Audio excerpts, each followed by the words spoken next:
A paz do Senhor a todos. Estamos dando início a mais um programa História e Geografia Bíblica. Estou aqui à mesa com os companheiros, pastor Antônio Carlos, a paz do Senhor. A paz do Senhor. Professor Vinícius. Paz do Senhor, Paz do Senhor a todos.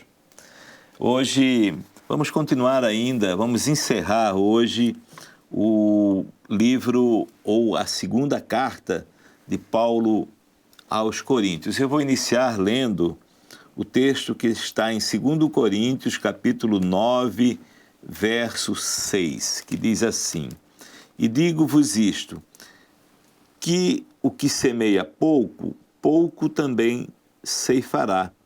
E o que semeia em abundância também ceifará. Aqui o apóstolo Paulo falando a respeito, na carta de Coríntios, aqui nessa segunda carta, ele dá um pouco de ênfase às coletas para os irmãos mais simples, mais necessitados, ou seja, assistência aos necessitados em todos os sentidos, né? E aqui então ele afirma isso: o que semeia pouco, pouco vai receber de volta.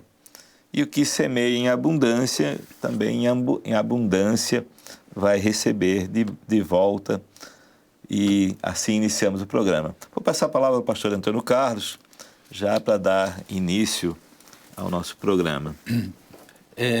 Ainda nessa parte comentada pelo pastor Ian, Paulo ele pede uma oferta à igreja dos Coríntios para os irmãos pobres da Judéia, mais precisamente em Jerusalém, não é?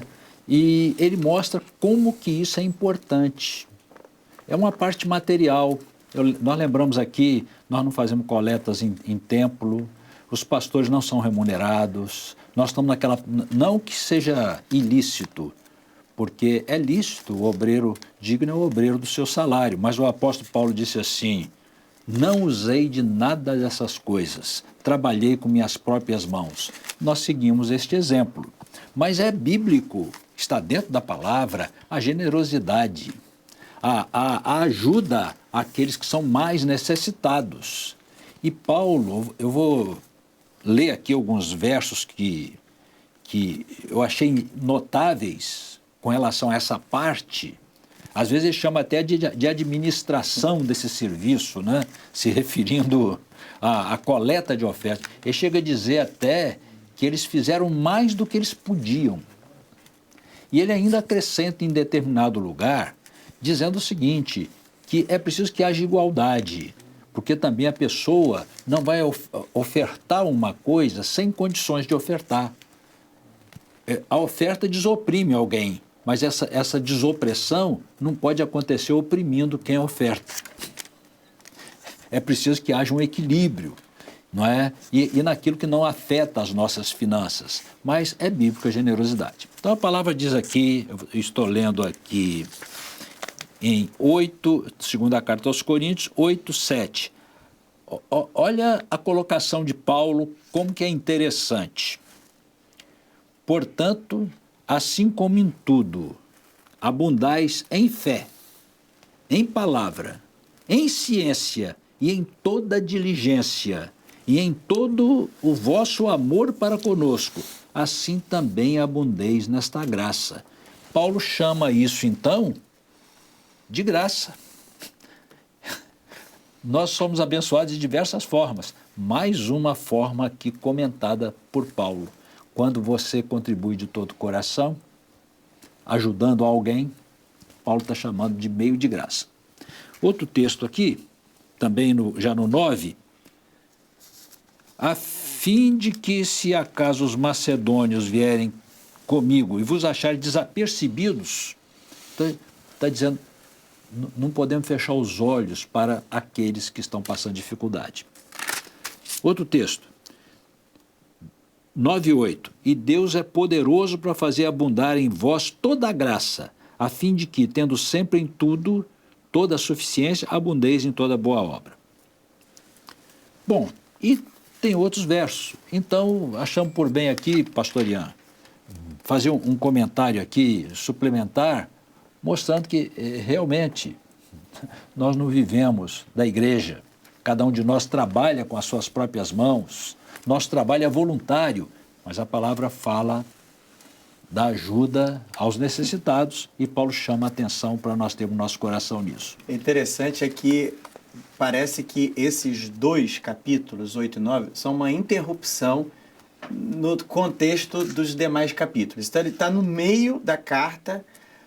O que Paulo vem falando antes das suas próprias necessidades, do reconhecimento do seu apostolado, que não deveria ser contestado, que a unção foi dada por Deus, mas chegou um momento que ele interrompeu essa defesa daquilo que envolvia a própria vida dele.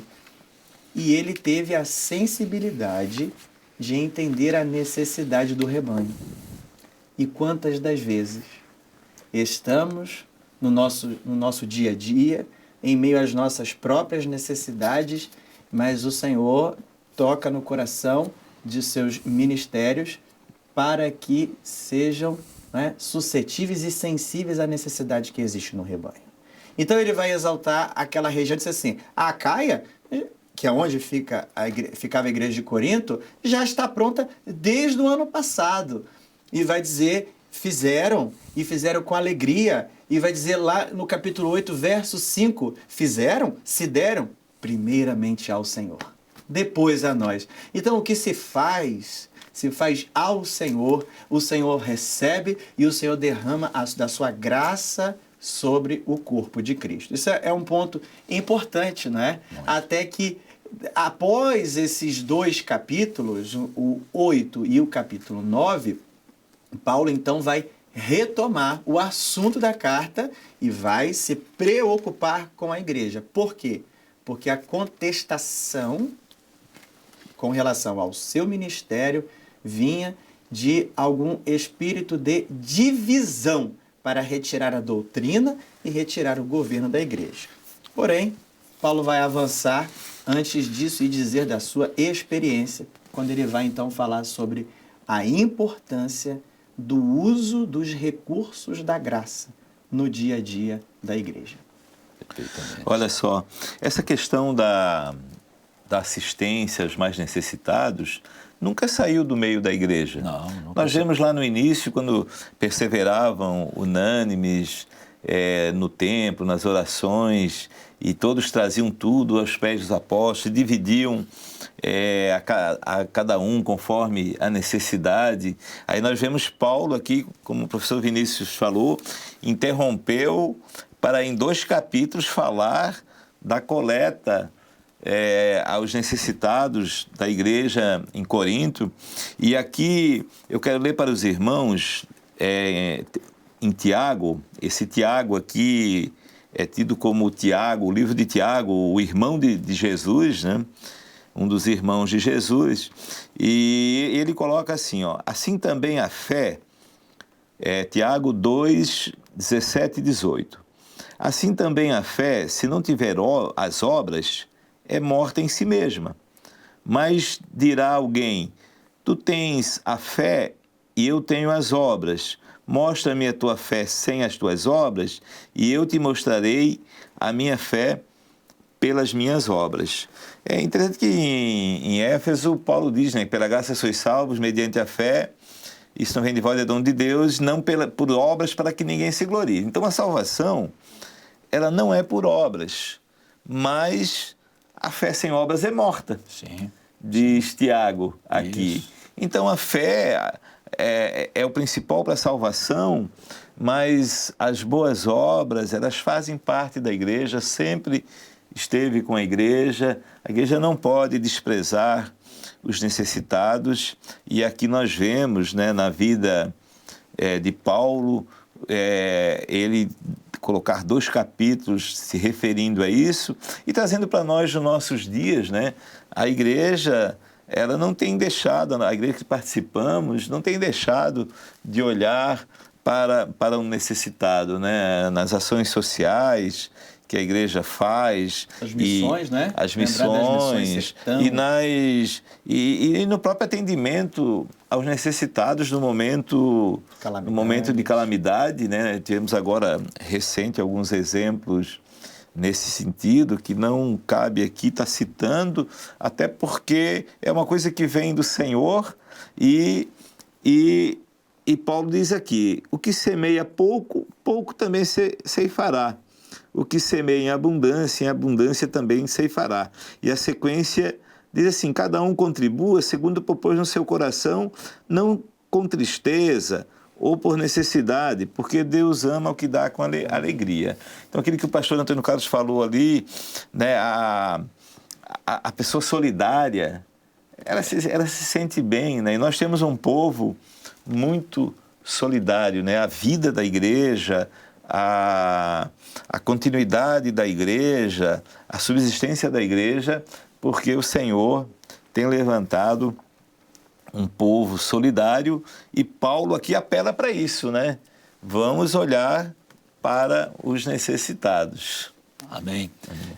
Então, como já comentado aqui, depois desse intervalo dos capítulos 8 e 9, Paulo volta ao motivo principal da carta, quando ele sentiu que houve uma reação de algumas pessoas da igreja dos Coríntios, da igreja em Corinto, com relação à carta perdida, chamando de carta perdida porque ela não existe, né? Ela estaria entre a primeira e a segunda, né? Uma carta severa que ele mandou e que houve uma reação. E alguns chegaram até a insinuar que Paulo, quando falou aquilo, não estava no espírito. E Paulo defende a sua autoridade apostólica, que começa nesse capítulo e vai se estender. E ele diz o seguinte, na expressão, capítulo 10, verso 4. Porque as armas da nossa milícia não são carnais, mas sim poderosas em Deus, para destruição das fortalezas. Interessante que o Velho Testamento, ele é todo terreno, e o Novo Testamento todo celestial, né? Tudo acontece nos ares, não é? Então, no Velho Testamento tinha aquelas batalhas corpo a corpo. 100 mil soldados contra 100 mil soldados, ou um número divergente. Uma batalha tremenda, lança, espada, escudo para defesa, aquela coisa toda. Agora, hoje, nossa luta ela é invisível. Vou dar um exemplo aqui. O endemoniado gadareno. Jesus chegou, aquele homem é um louco, ele quebra tudo, ele ataca todo mundo. Só que o problema dele não era loucura mental, era uma opressão maligna. Então Jesus, quando expulsa 2.000 espíritos malignos, entraram nos porcos. Então, pelo menos, 2.000 espíritos malignos estavam atormentando aquele homem. E a batalha do Senhor Jesus, ela não foi humana, não foi carnal, ela foi espiritual. Então nós enfrentamos, muitas vezes nós reputamos a coisas corriqueiras da vida e há um problema espiritual envolvendo aquela situação que às vezes até nem se resolve. Então Paulo, ele adverte aqui que a nossa milícia, as nossas armas, elas não são carnais. Não adianta conhecimento, não adianta filosofia, não adianta pós-graduação, não adianta. Não adianta normas de comportamento. O que adianta são as armas espirituais. Nós conhecemos os recursos da graça, não é? Isso aqui, o problema é tão sério que eu vou fazer uma consagração especial ao Senhor por esse problema aqui. É assim que se resolve. É a oração contínua. A oração parece que às vezes nada está acontecendo, né? Às vezes oramos por um minuto, parece que nada aconteceu, mas o Senhor, ele opera pela oração. Lá no tabernáculo tinha um altar de incenso, né? Estabelecido pelo Senhor, né? Que representava as orações. Estabelecido pelo Senhor. A oração, o jejum, a madrugada, é nessa batalha que nós estamos. Nós não vamos vencer certos problemas com meios humanos. É o que Paulo está dizendo aqui. E ele, na sua defesa, ele fala a respeito dessas armas e dizendo que são poderosas. Elas são poderosas em Deus. E, além disso, Paulo mostra também que a sabedoria de Deus, quer dizer, a sabedoria de Deus é ministrada a nós pelas suas revelações quando nós buscamos a sua face. Ela é superior à sabedoria dos homens. Então ele quis dizer que ele não agiu na carne quando ele repreendeu os coríntios, que ele estava no espírito, e aquilo que ele fez orientado pelo Senhor. Então Paulo aqui defende a sua autoridade e depois ele diz também que ele não está se louvando em nada, mas na frente ele vai chamar até de loucura as palavras que ele vai dizer, né? Porque, eu estou fora de mim falando disso, não estou falando de mim mesmo, né? Mas ele diz que é aprovado quem o Senhor louva e não a quem a si mesmo se louva, porque essas pessoas que reagem são desse tipo aqui, são falsos obreiros que falsificam a palavra, que reagem às orientações do Espírito. E, por final, Paulo diz que era preciso que ele chamasse a atenção e era preciso colocar essas coisas em ordem, porque tem um plano de Deus em curso. E esse plano de Deus, ele precisa ser executado. É preciso que a igreja esteja no Espírito para cumprir o propósito que Deus tem para a igreja. Deus tem um propósito. Aqui os versos 15 e 16 diz assim: não nos gloriando, capítulo 10, versos 15 e 16, não nos gloriando fora de medida nos trabalhos alheios, antes tendo esperança de que, crescendo a vossa fé, seremos abundantemente engrandecidos entre vós, conforme a nossa regra, para anunciar o Evangelho nos lugares que estão além de vós, e não em campo de outrem, para não nos gloriarmos no que já estava preparado. Então Paulo diz, é preciso que a igreja esteja no Espírito, é preciso que tire essas coisas, é preciso tirar os obreiros fraudulentos, é preciso tirar as contendas, é preciso tirar as desconfianças, entender que há uma obra que Deus está executando e um plano de atingir muitas pessoas através da obra do Senhor. Então, Paulo encerra esse capítulo 10 falando da importância da obra de Deus, da igreja dos Coríntios, para a qual Deus tinha um propósito de alcançar várias outras nações. Paulo tinha vários projetos. Foi lá que ele escreveu aos Romanos, ele pretendia chegar na Espanha, ele era audacioso, porém estava cheio das orientações que Deus concedeu a ele. Vou passar a palavra aqui ao professor Vinícius, vai dar continuidade ao capítulo 11, né? Isso, exatamente. Dizer que a vida do obreiro precisa ter as evidências da experiência com esses recursos da graça. É isso que torna o obreiro aprovado diante do Senhor. Então, eu fiz isso, fiz aquilo. Não, o Senhor vai dizer, né? Quem está batalhando nos jejuns, nas madrugadas, o Senhor conhece. Agora, a oposição se levanta. E esse é o tópico que Paulo vai explanar no capítulo 11. É uma oposição ao governo, uma oposição ao ministério. Você, Paulo, então, tinha um ministério apostólico, não é isso? Então, uma base doutrinária da qual dependia a igreja. Nós vimos aqui nos episódios anteriores o quanto a doutrina veio sendo confirmada através de muitos questionamentos, de muitos embates, mas não coube a Paulo recuar, mas ser firme diante das revelações.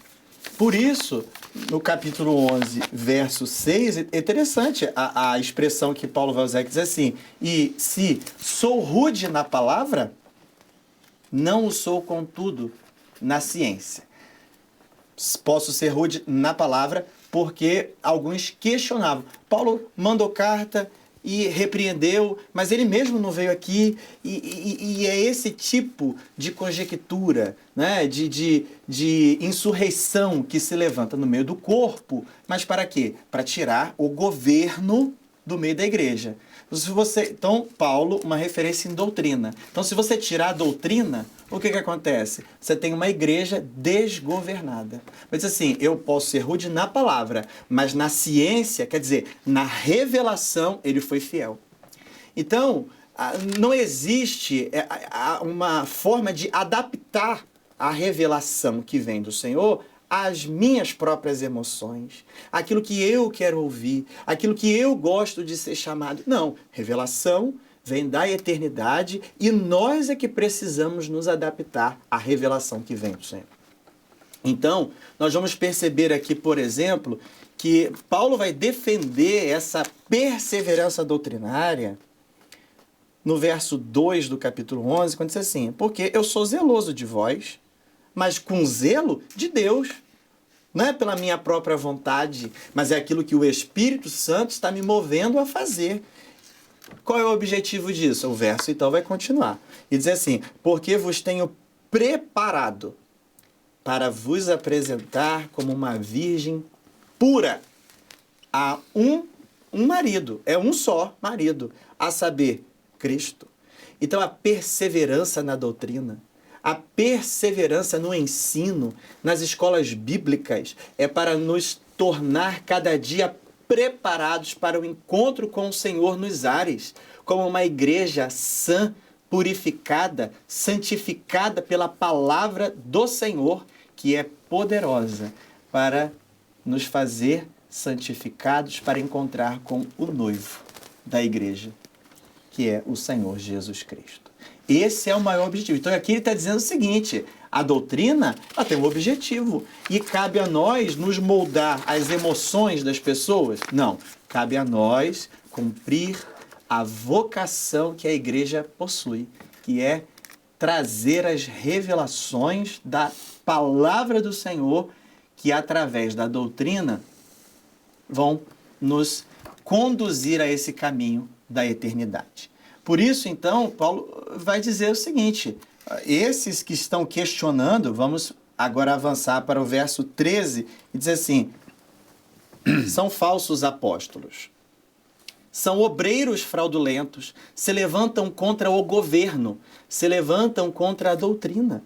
Por isso, eles estão se transfigurando em apóstolos, quer dizer, assumindo uma responsabilidade que o Senhor não conferiu a eles. Ou seja, não tem legitimidade. Da parte do Espírito Santo, não tem. Agora, é importante nós dizermos que esse ministério na vida de Paulo não foi sem provas. Então, nós vamos agora ler alguns versos, a partir do capítulo 11, verso 22, e os irmãos vão acompanhar experiências que foram faladas quando estávamos nas viagens. E diz assim: aqueles que me contestam, assim, são hebreus? Também eu. São israelitas? Também eu. São descendência de Abraão? Também eu. São ministros de Cristo? Eu ainda mais. Em trabalhos, muito mais. Em açoites, mais do que eles. Em prisões, muito mais. Vamos lembrar aqui de Paulo em Filipos, no cárcere. Em perigo de morte, muitas vezes. Recebi dos judeus 5 quarentenas de açoite, menos 1. 3 vezes fui açoitado com varas, uma vez apedrejado. Inclusive, um motim que se levantou contra Paulo, deixando apedrejado e deixado fora da cidade como morto. Né? Então, nós vamos vendo aqui, isso não foi o suficiente para inibir, nem para fazer com que Paulo desistisse da sua carreira. 3 vezes sofri naufrágio, uma noite e um dia passei no abismo, em viagens, muitas vezes, em perigos de rios, em perigos de salteadores, em perigos dos da minha nação, porque Paulo foi perseguido até mesmo pelos judeus, mas também em perigos dos gentios, em perigos na cidade em perigos no deserto, no mar, em perigos entre os falsos irmãos. Uma certa vez, Paulo teve que, a ponto de sofrer um atentado, ele teve que escapar descido num cesto. Damasco. Agora nós vamos parar aqui e, antes de passar a palavra, dizer uma coisa. Todos nós temos as nossas lutas, mas no coração do ministério dado pelo Espírito Santo, vamos ler o verso 28. Porque as batalhas exteriores, elas aconteciam, mas Paulo, ainda assim, diz ele, além das coisas exteriores, me oprime cada dia o cuidado de todas as igrejas. Ele continuou sendo fiel, mesmo diante das lutas que se levantaram, né? Combates, embates por fora, temores por dentro, mas ele manteve o cuidado diário da igreja. E quantas vezes, não é? Nós vemos assim, eu tenho um problema para dizer, eu vou chegar aqui no pastor Ian e vou, não é? Expor a minha necessidade. E quantas vezes os ministros do Senhor não têm a quem recorrer e vão batalhar muitas vezes nas madrugadas diante do Senhor, porque eles são ministros do Evangelho de Cristo e o Senhor é quem os está sustentando, porque vêm as suas batalhas, mas eles são fiéis com o cuidado diário da igreja. Isso para nós é realmente um grande exemplo. Glória a Deus. Amém. Bom, nós já estamos encerrando aqui esse episódio, mas eu queria ler ainda aqui um texto muito importante. Nós já citamos isso aqui em episódios anteriores, mas o que está em 2 Coríntios 12, 2, que diz assim, Paulo diz assim, conheço um homem em Cristo que há 14 anos, se no corpo não sei, se fora do corpo não sei, Deus o sabe, foi arrebatado até ao terceiro céu. E sei que o tal homem, se no corpo, se fora do corpo, não sei, Deus o sabe. Foi arrebatado ao paraíso e ouviu palavras inefáveis de que ao homem não é lícito falar. Então, e aí ele diz assim, de um assim me gloriarei eu, mas de mim mesmo não me gloriarei, senão nas minhas fraquezas. Então, Paulo aqui está falando a respeito dele mesmo, ele teve essa experiência maravilhosa, o pastor Antônio Carlos já citou isso aqui anteriormente, né? Ele não conheceu o Senhor homem, mas conheceu sendo arrebatado por revelação. Por revelação. E ele fala até o espaço aqui, o tempo, né? 14 anos antes desse momento. Já falamos aqui, essa carta aos Coríntios aqui foi mais ou menos no ano 56, 57, 58. Então, nesse período, 14 anos a menos do que isso, e que ele teve essa experiência. Então, essa experiência foi antes de todos esses momentos. Então, quem foi ao céu, teve uma experiência ali com o Senhor, ele não tinha medo desses açoites que foram citados aqui, das perseguições, 3 naufrágios, né, chicoteado. Ele não tinha receio, ele sabia em quem ele cria. E ainda para concluir, no verso 7, diz assim, ó, e para que não me exaltasse pelas excelências das revelações, foi-me dado um espinho na carne, a saber, um mensageiro de Satanás para me esbofetear a fim de não me exaltar. Então, aqui fica 2 lados, né? Um homem que teve experiências maravilhosas com o Senhor, mas que passava cada prova, cada situação, que alguém poderia dizer assim, mas como é que pode isso aí se é servo do Senhor, né? Mas ele sabia, o Senhor permitia, né, já falei aqui anteriormente, né, esse espinho na carne, há historiadores que dizem que era um soldado que literalmente machucava Paulo de vez em quando, né? Uma coisa que o Senhor permitia, ele mesmo afirma aqui. Pastor Ian, Fale. interessante que há muitas especulações, né, a respeito desse espinho na carne, né? Se você lê em Gálatas, tem dois versos em Gálatas, um deles diz assim: eu sou testemunha que, se fosse possível, me daríeis os vossos olhos. Aí alguém poderia dizer, tem algum problema nos olhos? Mais adiante ele diz assim: vede com que grandes letras vos escrevo. Eu tinha miopia, será?